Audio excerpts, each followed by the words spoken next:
Hello everyone, welcome to Quick English Learning.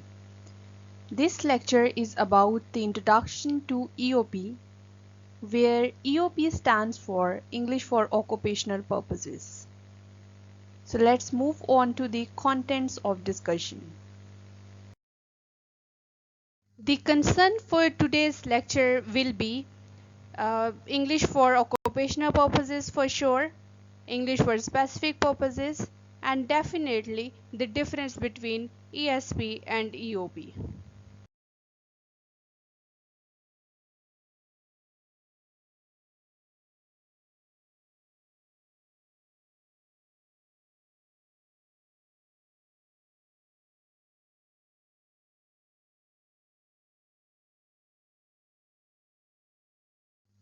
As we have witnessed that English has become a widely accepted international language in various professional areas such as business, technology, medical, etc. since the global economy started to prosper. So one major issue for English language teachers and learners in this changing climate is how to cater to the specific language needs, while general language instruction is more prevalent. Here you see the need of English specifically designed for different professions and occupations.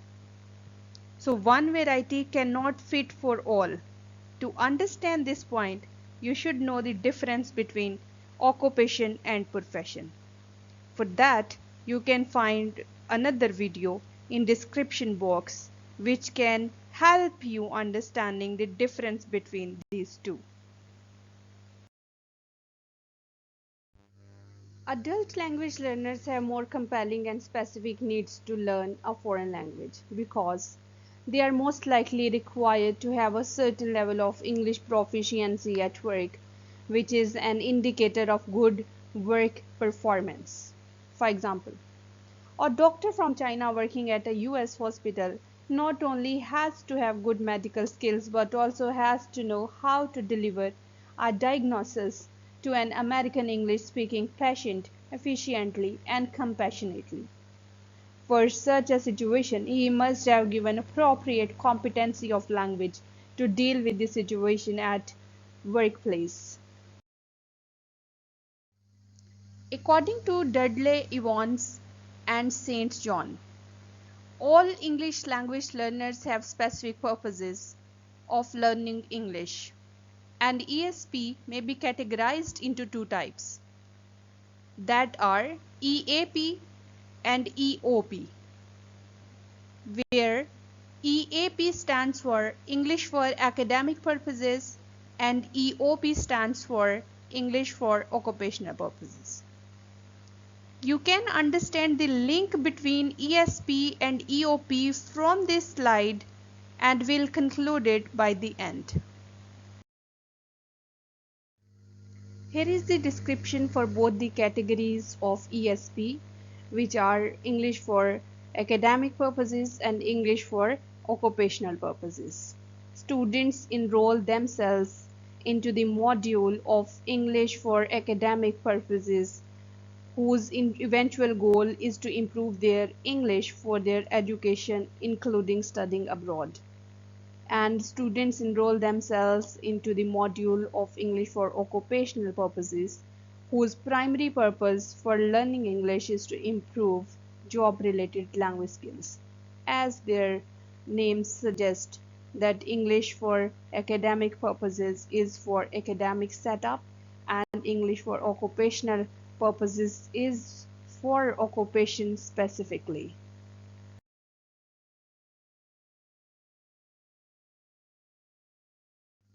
Finally, here we are with the definition for English for occupational purposes, which particularly concerns with adult language acquisition as well as with aspects of general training for adult learners.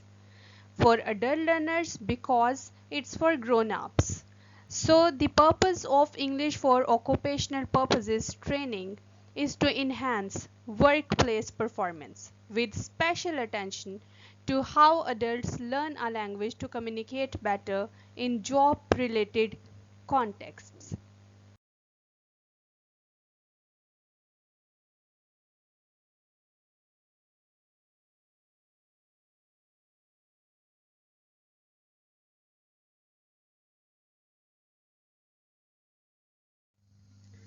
In the broader perspective, English for occupational purposes matches the beliefs of T&D, which stands for Training and Development. So T&D is adult learning theory, which signifies the uniqueness of how adults learn with emphasis on self, concept, prior experience, readiness, and immediate applications of learning. EOP model features a similar course design method as ADDIE process, which stands for Analyze, Design, Develop, Implement, and Evaluate. In view of Swanson and Halton 2001, with an emphasis on needs of analysis in developing training programs. Although the literature on English for occupational purposes course design does not explicitly share terms with training and development, yet the instructional design processes in both fields seem almost identical. Let's now talk about English for specific purposes and the overview of the discipline of ESP particularly.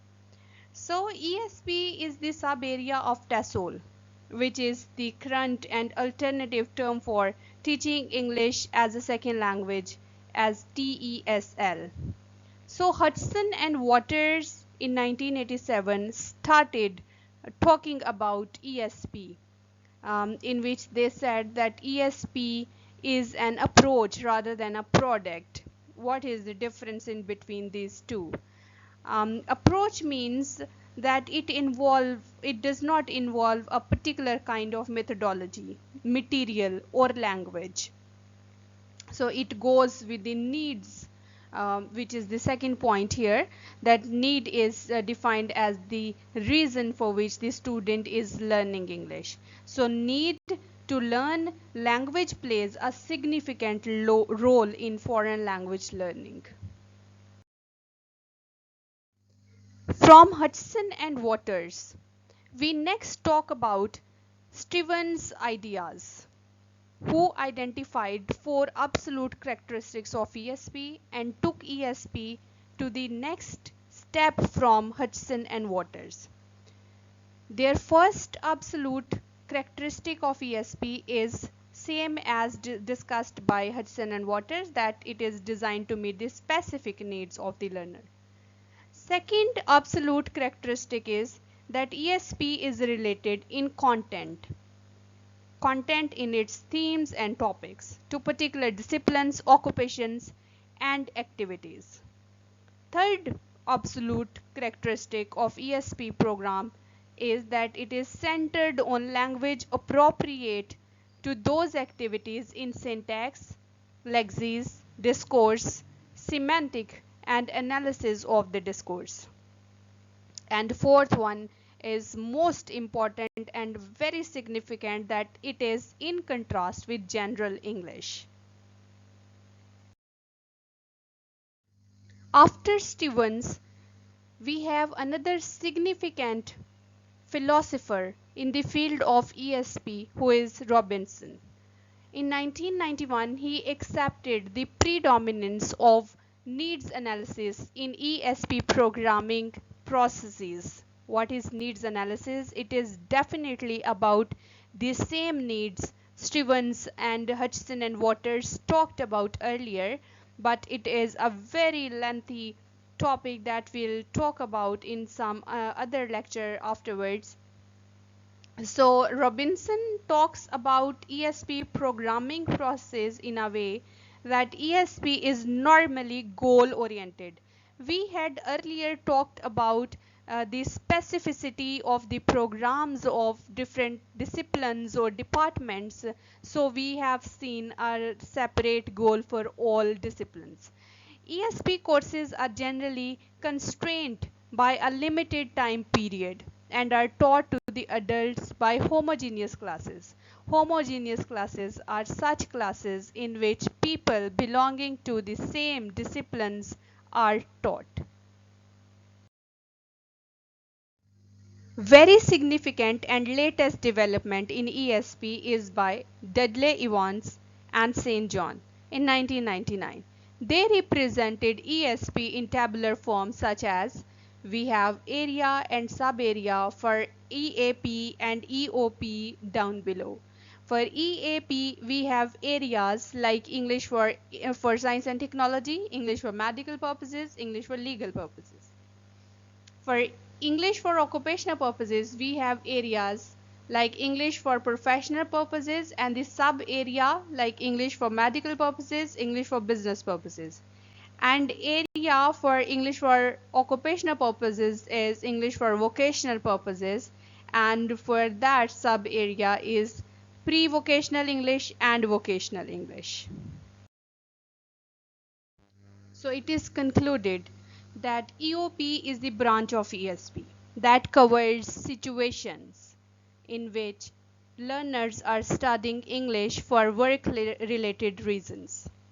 This course is based on an analysis of their specific communication needs in their work, and ESP is the umbrella term that covers EOP and EAP.